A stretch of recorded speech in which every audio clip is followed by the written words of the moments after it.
Viewers, আজকের এই পর্যায়ে কন্টেন্ট রাইটিং এর আজকের এই পর্বে আমরা দেখতে চলেছি যে কিভাবে আপনার কন্টেন্টের জন্য বা আপনার পোস্টের জন্য একটি ভালো মানের ইমেজ ক্রিয়েট করতে পারেন। বিশেষ করে প্রত্যেকটা পোস্টের জন্য একটা ফিচার ইমেজ তৈরি করতে হয়। সেই ফিচার ইমেজটি কিভাবে তৈরি করবেন সে বিষয়টি নিয়ে আমরা বিস্তারিত আলোচনা করতে চলেছি। সো ভিউয়ার্স, আপনি যদি নিউকামার হয়ে থাকেন তাহলে অবশ্যই আমাদের এই চ্যানেলটি সাবস্ক্রাইব করবেন।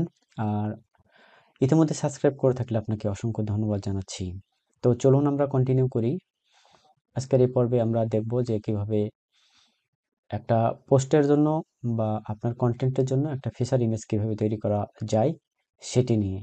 তো আমরা দুইটা পদ্ধতি আজকে আপনাদেরকে দেখাবো। একটা হচ্ছে এআই দিয়ে আপনি কিভাবে একটা ইমেজ ক্রিয়েট করবেন, আর সেই ইমেজকে আপনার কিভাবে আপনার কন্টেন্টের জন্য সুন্দরভাবে সাজাবেন।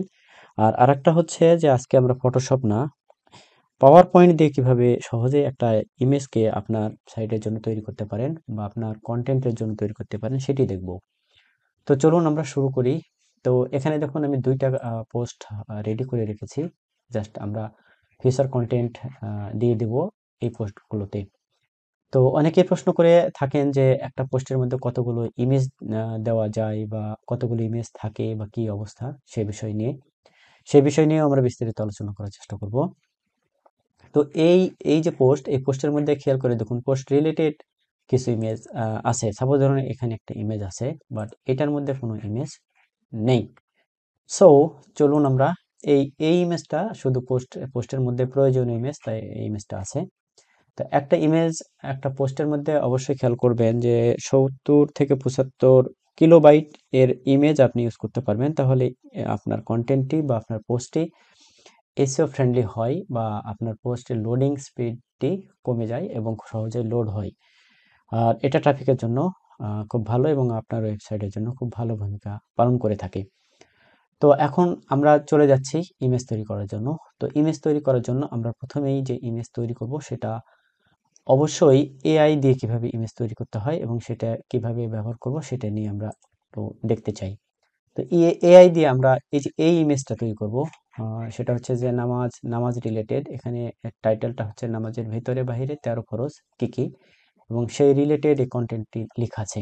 ওকে, তো এই রিলেটেড যেহেতু প্রেয়ার বা নামাজ রিলেটেড বা সালাত রিলেটেড, এটা একটা পোস্ট, এই রিলেটেড একটা ফিচার ইমেজ আমরা এআই দিয়ে তৈরি করি। তো চলুন আমরা চলে যাই। তো এটা আমরা করব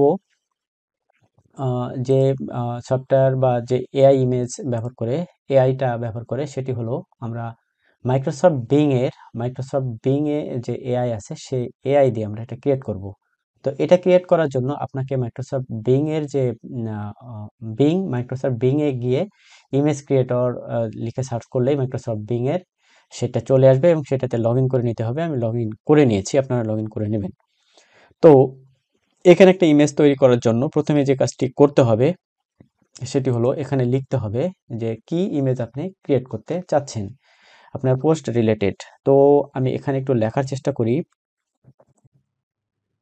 এতটুকু আমি লিখে দিলাম, কারণ এই এআই তো ইংলিশ বুঝে, বাংলায় লিখলে হয়তো এটা সেটা অন্য কিছু চলে আসতে পারে। আমি এই অংশটুকু লিখলাম, আপনারা আপনার মতো করে লিখবেন। আমি ওম্যান দিয়ে লিখলাম, আপনারা ম্যান বা নামাজের যে বিষয়গুলো সেগুলো লিখতে পারেন। আমি জাস্ট আপনাকে দেখানোর জন্য বলছি। তো জাস্ট এই যে ক্রিয়েট, আরেকটা কথা বলে রাখি যে আপনাকে বিং এর যে এই ইমেজ ক্রিয়েটরের যে এআই, সেটা আপনার প্রতিদিন 15টা করে ইমেজ ফ্রি তৈরি করার সুযোগ দেবে। এটা আপগ্রেড না করলেও আপনি এটা ব্যবহার করতে পারবেন। তো এখান থেকে আমি জাস্ট এই যে ক্রিয়েটে ক্লিক করে দিলাম, এটা ক্রিয়েটিং এ ক্লিক করে দিলাম। ক্রিয়েটিং এ ক্লিক করার সাথে সাথে এটা ক্রিয়েটিং হচ্ছে, কিছু সময় অপেক্ষা করতে হবে এবং অতি অল্প সময়ের মধ্যে একটা 4টা ইমেজ আপনার সামনে তৈরি করে দেবে এবং 4টা ইমেজ সুন্দরভাবে অলরেডি তৈরি হয়ে গিয়েছে। খেয়াল করে দেখুন, এখান থেকে আপনার যে ইমেজটা পছন্দ, সাপোজ ধরুন এই ইমেজটা আমি ওপেন করছি। এই যে এই ইমেজটা আপনি এই ইমেজটা নিতে পারেন। এই পাশে অ্যারোতে ক্লিক করলে আরেকটা ইমেজ, এই পাশে অ্যারোতে ক্লিক করলে আরেকটা ইমেজ, এই পাশে ক্লিক করলে দেখুন, খেয়াল করে দেখুন আর একটা ইমেজ। তো এখানে বেশ কিছু ইমেজ আছে, যে ইমেজটা আপনার পছন্দ হবে, খেয়াল করে দেখুন যে ইমেজটা আপনার পছন্দ হবে সেই ইমেজটা এখান থেকে নিয়ে নিতে পারেন। তো যেহেতু এখানে মেয়েদের ইমেজের মুখ যদি নামাজ রিলেটেড, সেক্ষেত্রে আপনি যদি দেখাতে না চান, সেক্ষেত্রে এই যে এরকম বা এরকম ইমেজ আপনি নিতে পারেন। তো আমি এখান থেকে সরাসরি এই ইমেজটা যদি আপনি নিতে চান, তাহলে এই যে এখান থেকে ডাউনলোড করে নিয়ে নিতে পারেন। এই যে এখান থেকে ডাউনলোড করলে ইমেজটা আপনার জন্য ডাউনলোড হয়ে যাচ্ছে। ওকে। আচ্ছা, তাছাড়াও এই ইমেজটা যদি আপনি কাজ করতে চান, সাইজ করতে চান, এই যে এখান থেকে কাস্টমাইজ বা রিসাইজ এখান থেকে করতে পারেন। তো এখান থেকে কাস্টমাইজ যদি করতে চান, কাস্টমাইজ করতে পারেন, বা রিসাইজ করতে চাইলে রিসাইজ করতে পারেন। আমি কাস্টমাইজে ক্লিক করে দিলাম। দেখুন একটু অপেক্ষা করুন। মাইক্রোসফটের যে ডিজাইনারের যে সফটওয়্যার আছে, সেই সফটওয়্যারটা আপনাকে এই ইমেজটি এডিট করার জন্য নিয়ে চলে যাবে। সো বিষয়টি কত সুন্দর লাগছে এবং কত সহজে এটা করা সম্ভব। এটা যদি আপনি ব্যাকগ্রাউন্ড রিমুভ করে দিতে চান, জাস্ট খালি এইখানে এই জায়গায় যদি আপনি ক্লিক করেন, তাহলে ব্যাকগ্রাউন্ড রিমুভ হয়ে যাবে, এটার ব্যাকগ্রাউন্ড থাকবে না। আবার এটার যদি ব্লার করে দিতে চান, এই যে এই বিষয়গুলো রাখবেন না, শুধু এই ইমেজটা সুন্দর করে রাখবেন। ব্লার করতে চান, তাহলে এই যে জাস্ট এই যে এখানে ক্লিক করলে ইমেজটা কিন্তু ব্লার হয়ে যাচ্ছে। একটু খেয়াল করে দেখুন, এই যে ব্লার হয়ে গেল, এবং এই এতটুকু সুন্দর থাকলো আর বাকিটা ব্লার হয়ে গেল, অস্পষ্ট হয়ে গেল। আবার এটা যদি মূল ফাইলে ফিরে নিয়ে আসতে চান, তাহলে এই যে নর্মাল যে ফাইল, সে ফাইলে ক্লিক করলে কিন্তু আপনার এই ফাইলটা মূল ফাইলে কিন্তু ফিরে চলে আসবে। এই যে এটাতে ক্লিক করতে হবে, না সরি, এই যে রিস্টোর অরিজিনাল, এই যে এইখানে ক্লিক করতে হবে, তাহলে কিন্তু এই যে অরিজিনালে কিন্তু অলরেডি ফিরে চলে আসছে। ওকে। তো এখানে এসে আপনি রিপ্লেস করতে পারেন, ব্যাকগ্রাউন্ড রিমুভ করতে পারেন, এখান থেকে কেটে নিতে পারেন, ক্রপ যতটুকু অংশ আপনার দরকার সেখান থেকে নিতে পারেন, নিয়ে ব্যবহার করতে পারেন। তো এইগুলো ছাড়াও এখানে আপনার এই যে টেমপ্লেট আছে, তারপরে মাই মিডিয়া, ভিজুয়াল, তারপর টেক্সট যদি এখানে অ্যাড করতে চান, অ্যাড করে নিতে পারেন। আর রিসাইজ করতে চাইলে এখান থেকে আমি অলরেডি বলেই দিয়েছি যে রিসাইজ এখান থেকে করে নেওয়া যায়। তো আমি একটু আপনাদের দেখানোর জন্য, যে এই ইমেজটা ছিল, আমি একটু দেখানোর জন্য এখান থেকে ডিরেক্ট সাইজ, এই যে রিসাইজের এই বাটনে যদি ক্লিক করি, তাহলে যে রেশিও, এটা স্কোয়ার, এটা হচ্ছে ল্যান্ডস্কেপ, এটা তো স্কোয়ার আছেই। আর যেহেতু এআই রিলেটেড যে ইমেজগুলো এখানে স্কোয়ার ভাবে তৈরি হয়, এটা রিসাইজ যদি করতে চাই, দেখুন 1024 বাই 1024 এটা জেপিজি ফরম্যাটে আছে। তো এখান থেকে ল্যান্ডস্কেপে যদি আমি দিই, তাহলে এই ইমেজটা দেখুন কিরকম হয়। এই যে দেখুন, ল্যান্ডস্কেপে ওই রেশিও অনুযায়ী আপনার ওই ল্যান্ডস্কেপ ইমেজটা তৈরি হচ্ছে। একটু একটু দেরি করতে হবে। তো এটা তৈরি হয়ে যাচ্ছে, খেয়াল করে দেখুন। তো এটা তৈরি হলে এই যে সুন্দরভাবে একটা ল্যান্ডস্কেপের একটা ইমেজ তৈরি হয়ে গেল। ওকে। তো ল্যান্ডস্কেপের একটা ইমেজ তৈরি হয়ে গেল, এটাও আপনি ডাউনলোড করে এখান থেকে ডাউনলোড করে ব্যবহার করতে পারেন। তবে এটা রেশিও হলো 1792 আর 1024 পিক্সেল। এটার এই রেশিও অনুযায়ী এটা ব্যবহার করতে পারবেন। আবার যদি মনে করেন যে এটা অরিজিনাল সাইজে ফিরে যাবেন, তাহলে এখান থেকে আপনি অরিজিনাল সাইজে ফিরে যেতে পারেন। ওকে। তো এই ইমেজটা ডাউনলোড করে আপনি এটা ব্যবহার করতে পারেন। তো এটা ব্যবহার করার পূর্বেই আমরা যেহেতু এই দুইটা ইমেজই আমরা ডাউনলোড করেছি, যে এই ইমেজটাও আমরা কিন্তু ডাউনলোড করেছিলাম, এবং এই ইমেজটাও আমরা কিন্তু ডাউনলোড করেছি। তো এই ইমেজটার আমরা একটু চলে যাব, যে ইমেজটা যে সাইজ কতটুকু হয়েছে সেটা দেখার জন্য। তো আমরা চলে গেলাম যে এই সাইজটা দেখার জন্য ডাউনলোডে ক্লিক করলাম। ডাউনলোডে ক্লিক করে এখানে খেয়াল করে দেখুন, এই ইমেজটাতে আমি যখন কার্সর রেখেছি, তখন এটা জেপিজি ফরম্যাটে আছে এবং 308 কেবি আছে। অনেক বড় একটা ইমেজ হয়ে গেছে, 308 কেবি অনেক বড় একটা ইমেজ। আর এই পাশে এটা খেয়াল করে দেখুন, যেটা স্কোয়ার ছিল সেটা হচ্ছে 187 কেবি। ওকে। তো এইটা আমরা এখন যদি ব্যবহার করতে চাই, তাহলে ব্যবহার করতে পারবো না। মিনিমাম 70 থেকে 75 বা সর্বোচ্চ 80 এরকম সাইজের ইমেজ হলে আমরা এটা ব্যবহার করতে পারি। তো এটা করার জন্য আমাদেরকে কি করতে হবে? আর আমরা যদি আমাদের সাইটে চলে যাই, আমাদের সাইটে একটু যদি ভিজিট করি, তাহলে আমরা যদি এই যে এরকম ইমেজ দিতে চাই, তাহলে আমরা সরাসরি আপলোড করে দিতে পারি। এখন ইমেজটা রিসাইজ করে আপলোড করে দিতে পারি। আর যদি এইরকম ইমেজ দিতে চাই, কিছু লিখে দিতে চাই ইমেজের পাশে যদি কিছু লিখে দিতে চাই, সেটা কিভাবে করতে হয় সেই বিষয়টা আমরা দেখব। তো যেহেতু আমি একটি ইমেজ তৈরি করলাম, এই যে এই রিলেটেড ইমেজ আমি তৈরি করছি, এবং ওই ইমেজটা তৈরি করার পর ধরুন চলে গেলাম আমি ডাউনলোডকৃত যে ইমেজ, সেই ইমেজটা আমি এখন রিসাইজ করব। তো রিসাইজ করার জন্য এইখানেই এই যে ইমেজ রিসাইজার যে অপশনটা আছে, সে টুলস আমি এখানে দেখছি, যে imageResizer.com, এই যে সাইডের যে বাল্ক ইমেজ রিসাইজ, এখান থেকে এসে আপনি এটা ব্যবহার করতে পারেন। তো এখানে এসে just select image, sorry, select ইমেজে আসার পর এখান থেকে আমরা ডাউনলোডে যে ইমেজটা রেখেছি, খেয়াল করে দেখুন এই যে এই ইমেজটা এখান থেকে আমি জাস্ট এখান থেকে ওপেনে ক্লিক দিলাম। ওপেনে ক্লিক দিয়ে দিলে এটা আপলোড হয়ে যাচ্ছে। আপলোড হয়ে যাওয়ার পর এখানে আমি এই যে এই ইমেজটা নিতে চাই কত বাই কত, এই যে এখানে আমি এখানে দেখাই দেবো, এই যে লক অ্যাসপেক্ট রেশিওটা আমি তুলে দেবো। লক করে দিলে এই পাশে যা লিখবো, এখানে যদি লক থাকে তাহলে এই পাশে যা লিখবো এটা রেশিও অনুযায়ী পাশে অটো সেটিং হবে। তো সেটা সেটিং আমি চাচ্ছি না, আমি আমার মতো করে দিয়ে এটা এই রেশিওটা সেট করতে যাচ্ছি। তো এইখান থেকে জাস্ট তুলে দেওয়ার পর আমার যে পোস্টে যে ইমেজটা ব্যবহার করব সেটা 1600 পিক্সেল থেকে 900 পিক্সেল হাইট হবে, সেটা আমি এখানে উইথ এবং হাইট বলে দিচ্ছি। দেওয়ার পরে এইটা থেকে এইটা হবে। তো এই দেওয়ার পরে নিচে চলে আসবো, আমি সাইজটা মিনিমাম 55 KB এর মধ্যে রাখতে চাচ্ছি।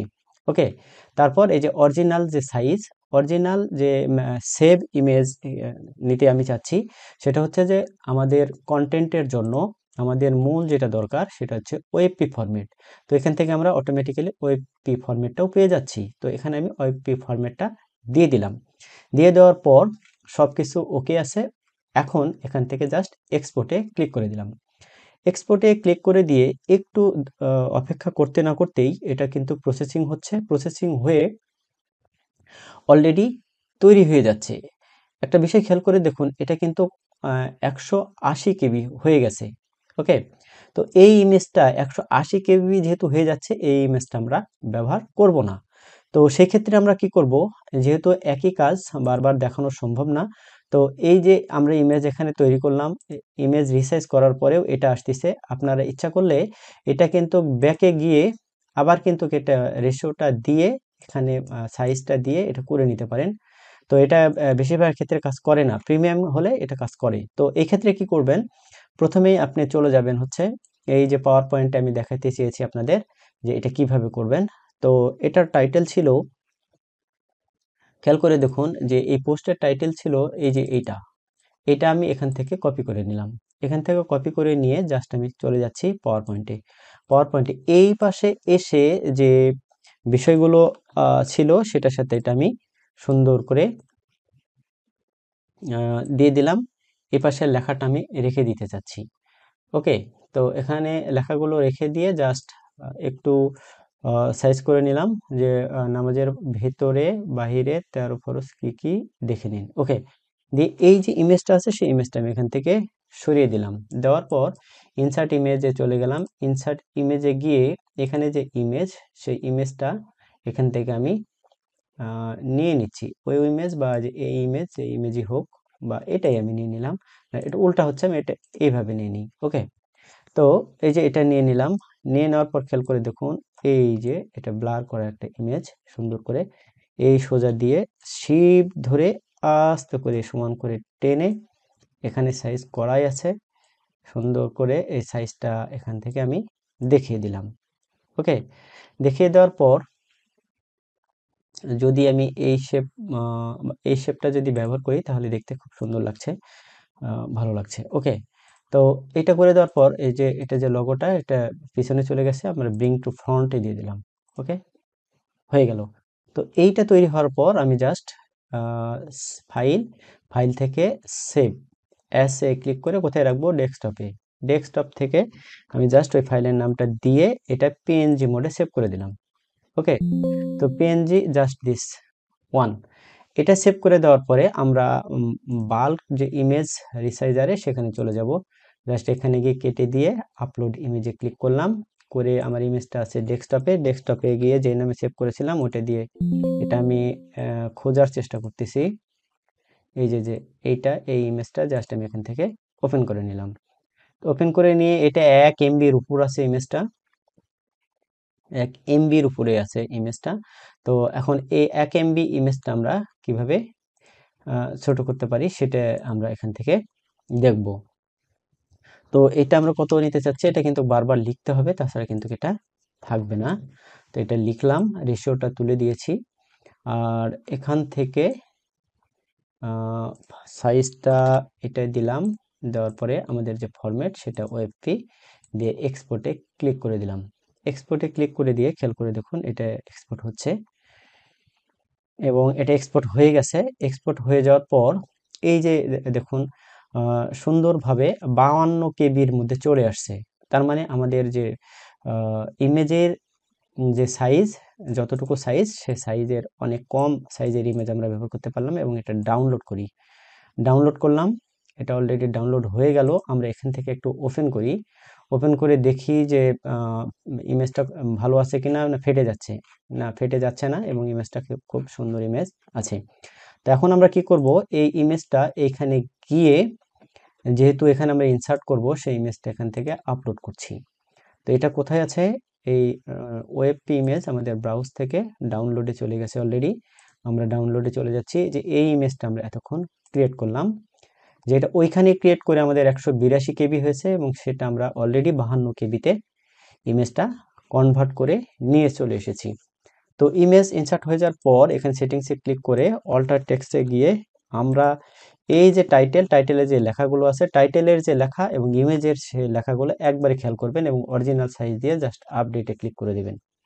ওকে, দেওয়ার পর একটা কাজ করবেন, সেটা হচ্ছে একটা জাম্পার দিয়ে দিবেন, জাম্প ব্রেক দেওয়ার পরে এর নিচে এসে খেয়াল করবেন যে এখানে কিন্তু কিছু জায়গা থেকে যায়, কমপক্ষে দুইটা ব্যাক স্পেস দিয়ে এখান থেকে সুন্দর করে আর একবার ওভারভিউ করে সুন্দরভাবে দেখে তারপরে আপনি আপনার যে পোস্ট, সে পোস্টটি পাবলিশ করার জন্য উপযুক্ত করবেন। এই পোস্টটি কবে পাবলিশ করা হবে সেটা এখান থেকে শিডিউল করে দিবেন, বা আপনার যদি তখনই পাবলিশ করার প্রয়োজন হয় তাহলে পাবলিশ করে নেবেন। তো এই পাশে যে পোস্টটি ছিল সেই পোস্টটি এখন আমি জাস্ট ওইটা এই এআই দিয়ে ক্রিয়েট করেছিলাম, সেটা দেখিয়েছি। এখন আসুন যে যে কাজটা আমি করতে চাচ্ছি, এখন এইটার জন্য ইমেজটা আমরা জাস্ট ক্রিয়েট করব পাওয়ার পয়েন্টে। তো এইটা করার জন্য আমি দেখুন আপনাদেরকে দেখানোর চেষ্টা করতেছি যে এটাতে এরকম একটা ইমেজ ছিল, এই অবস্থায় ছিল। তো এটা তো কালেক্ট করা একটা ইমেজ আমি এখানে ইনসার্ট করব জাস্ট এই যে এখান থেকে পিকচারে গেলাম, পিকচারে গিয়ে এখানে একটা ইমেজ আমি ডাউনলোড করে রেখেছি, সেই ডাউনলোড করা ইমেজটা আমি এখানে জাস্ট দিয়ে দেব, দিয়ে শিফট ধরে টেনে নিচে নিয়ে চলে আসলাম, টেনে নিচে নিয়ে এসে যে এই সোজা তুলে দিলাম, দিয়ে একটু একটু সমান করে দিবেন, এটার এক্সপেক্ট বা রেশিও যাতে সমান থাকে। এখানে যে লেখাটা ছিল সেটা আমি এখান থেকে ডিলিট করে দিলাম। ইমেজে যত যত বা কম আপনার ব্যবহার করবেন, সেক্ষেত্রে ইমেজটা আপনার হালকা হবে এবং সেটা বিং টু ফন্ট এর সামনে নিয়ে চলে আসলাম। এই যে খুব সহজেই একটা ডাউনলোড কৃত ইমেজ, এটা নিজের তৈরি করা না, এআই দিয়ে তৈরি করা না, একটা আপনার নিজের তোলা বা অনলাইন থেকে কপিরাইট ফ্রি ইমেজ, সেটা ডাউনলোড করে আপনি যেটা ব্যবহার করবেন। তো কপিরাইট ফ্রি ইমেজ কিভাবে পাওয়া যায় সে বিষয় নিয়ে আমরা পূর্বের যে ভিডিও, সেই ভিডিওতে বলেছি। সরি, এটা নিয়ে এখন আর বলতে চাচ্ছি না। তো এটা হয়ে যাওয়ার পরে সেম ভাবে আমরা এখান থেকে এটাকে সেভ করে দেব ডেস্কটপে। ডেস্কটপে এই নামে এখান থেকে জাস্ট সেভ করে দিচ্ছি। এখান থেকে আমি আগেই বলেছি যে এটা সবসময় পিএনজি মোডে সেভ করবেন। পিএনজি মোডে সেভ করলে এটা অনেকটাই হালকা হয়। তো এখান থেকে জাস্ট আমি আবারও চলে গেলাম, এখান থেকে একটু যদি ব্যাকে চলে যাই, তো ব্যাকে যাওয়ার পরে এই যে এইখানে আমি জাস্ট ইমেজটা আপলোড করে দেব। আমি আপনাদের বারবার দেখাচ্ছি বা দেখানোর চেষ্টা করছি এই কারণেই, যাতে আমি এখান থেকে জাস্ট ওই ইমেজটাই এখান থেকে দেখিয়ে দিচ্ছি। ওকে, তো এখানে একটা বিষয় খেয়াল করে দেখুন যে অনেক ছেলে মেয়েরাই এই ভুলটা করে থাকে, যখন ফটোশপ, ইলাস্ট্রেটর বা পাওয়ার পয়েন্টে ইমেজ তৈরি করে, তখন এটা অনেকেই ভুল করে থাকে যে এইখানে দেখুন আমি ইমেজ দিয়েছি একটা এবং এই লেখাটা কিন্তু আগেরটাই ছিল, এটা কিন্তু চেঞ্জ করি নাই বা চেঞ্জ করা হয়নি। তো এই ভুলটা করে থাকে। তো ওই কারণে ইমেজের সাথে লেখার অনেক সময় পরিবর্তন হয়ে যায়, সেটা ধরা পড়ে না। তো আমাদের কন্টেন্ট ম্যানেজার আছে, অবশ্যই সেটা এগুলো চেক করলে তারা ধরে ফেলে। তাহলে যে বিষয়টা আমাদেরকে খেয়াল করতে হবে সেটা হলো যে অবশ্যই এখানে আগের যেটা ছিল, এই যে এই লেখাটা ছিল, এই লেখাটা আমাদেরকে অবশ্যই অবশ্যই দেখে নিতে হবে এবং যাতে করে ভুল না হয় সেটা অবশ্যই খেয়াল করতে হবে। কারণ হচ্ছে পোস্ট রিলেটেড যে লেখাটা, সেই লেখাটা যদি আপনার না থাকে তাহলে কেমন হয়ে গেল সে বিষয়টা অবশ্যই অবশ্যই খেয়াল করবেন, যে যে লেখাটা এবং ছবিটা এটা যেন অবশ্যই ঠিক থাকে। তাহলে এটা ভুল ছিল, সেটা ভুলটা আমরা কারেক্ট করে ফেললাম সাথে সাথেই। এটা আবার আমরা কি করছি, সেভ করে দিচ্ছি। সেভ করে দিয়ে চলে যাচ্ছি। তো এখান থেকে যেহেতু এই নামে একটা ইমেজ সেভ ছিল, আমরা জাস্ট এটার সাথে 1 যোগ করে দিয়ে সেভ করে দিলাম ডেস্কটপে। এখন এই ইমেজটা আমরা রিসাইজ করে ফেলবো। এই ইমেজটা তাহলে এখান থেকে বাদ দিয়ে দিতে হবে এবং এখান থেকে পূর্বে যে কাজগুলো আছে সে কাজগুলো এখানে করে ফেলতে হবে। আমরা ডেস্কটপে চলে যাই, দিয়ে এটার সাথে যেটা 1 ছিল সেটা কারেক্টেড, এটা ওপেন করে নিলাম, আপলোড করে দিচ্ছি এখানে। দিয়ে পূর্বে যে কাজ ছিল সে কাজগুলো করলেই আমাদের সবকিছু ওকে হয়ে যাচ্ছে। পূর্বের সব কাজ ওকে করে দিয়ে আমরা এখানে যে ইমেজটি ছিল এখান থেকে ইমেজটি আপলোড করে দেব। ইমেজটি আমরা অলরেডি তৈরি করে ফেলেছি, এই যে এই ইমেজটা এখান থেকে জাস্ট আপলোড করে দিচ্ছি। এই যে ইমেজটা অলরেডি এখানে চলে আসছে, জাস্ট সেটিংসে গিয়ে টাইটেল যেটা ছিল সেটা এখানে দিয়ে দিলাম, দিয়ে অরিজিনাল সাইজ দিয়ে দিলাম, দিয়ে এখানে একটা জাম্প ব্রেক দিয়ে দিলাম, দিয়ে শেষে এসে একই কাজ, এই কাজটা একই কাজ কম বেশি সব পোস্টেই আপনাকে এই কাজ করতে হবে এবং সব পোস্টে এই কাজ করার পরে সবকিছু চেক দেওয়ার পরে এই পোস্টটি বা এই কন্টেন্টটি আপনার এখান থেকে শিডিউল করে দিয়ে, আমি সাপোজ ধরুন যে এই পোস্টটি আগামী মাসের এই তারিখে এবং এই সময়ে এটা পাবলিশ করতে চাচ্ছি। তো সবকিছু ওকে আছে, জাস্ট এখান থেকে এই যে পাবলিশড, আপনি এই ডেটে এই সময় পাবলিশ করতে চাচ্ছেন কিনা, হ্যাঁ, তাহলে কনফার্ম করে দিলাম, দিয়ে এই ডেটের এই তারিখে এই এটা পাবলিশ হবে। তো আমি এটা শিডিউল করে দিয়ে দিলাম। তো আর্টিকেল রাইটিং এর আজকের এই পর্যায়ে ফিচার ইমেজ কিভাবে তৈরি করতে হয় সেই বিষয়টি আমরা পার্ট টু পার্ট দেখানোর চেষ্টা করলাম। পরবর্তী ভিডিও দেখার আমন্ত্রণ জানিয়ে আজকে এখানে শেষ করছি। ভালো থাকবেন সবাই। আল্লাহ হাফেজ।